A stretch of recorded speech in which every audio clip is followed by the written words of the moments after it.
रञ्जिता निकै रमाइलो तरिकाले चारैजना कोचहरूलाई घुमाइदिनु भएको छ। साँच्चै नै एकदमै सेमी फाइनल्सको भाइब आइरहेको छ। सो कोच प्रमोद, कस्तो थियो त आज रञ्जिताको यो पर्फर्मेन्स? बवाल बवाल बवाल थियो। कस्तो थियो अडियन्स? हल्ला चाहियो, यो एनर्जी चाहियो अडियन्सलाई पनि। क्या मजा आयो आज त क्या हँसमुख भएर गाइदिएर है। सधैँ न्याउरी रुन्ची रञ्जिता, अनि रञ्जिता होइन सबको मन्जिता।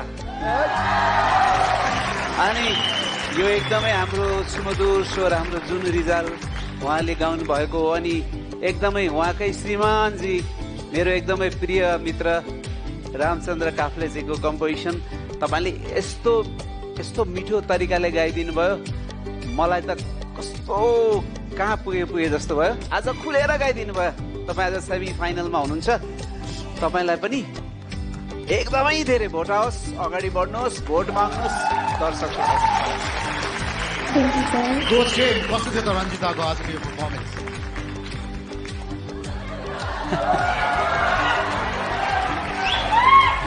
होइन, अब रञ्जिताको हकमा चाहिँ हिजोदेखि दुःखको सामना गर्दै सङ्गीतको पहाड फोड्दै आज यो के अरे चाहिँ सेमी फिनालेसम्म देख्न पाउँदा यो जतिको खुसी मलाई के हुनसक्छ होइन। र सँगसँगै थुप्रै खालका गीतहरू, एकदमै भर्सटाइल आवाज, सबै खालका गीतहरू आउँदै के अरे गाउँदै आउँदै यो ठाउँमा देख्न पाइएको छ। आज पनि उत्तिकै राम्रो पर्फर्मेन्स, उत्तिकै राम्रो आवाज, र यो आवाज सधैँभरि सुन्न पाइयोस्, देख्न पाइयोस्, र अझै माथिसम्म पुगेको देख्न पाइयोस्। सधैँ राम्रो भएको छ, अझै राम्रो होस्। शुभकामना।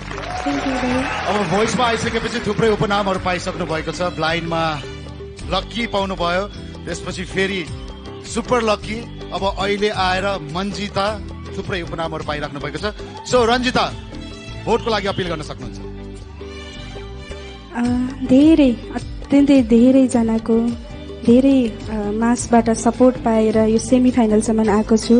मलाई फाइनलिस्ट बनाइदिनको लागि चाहिँ हजुरहरूले फेरि पनि मलाई धेरैभन्दा धेरै भोट गर्नु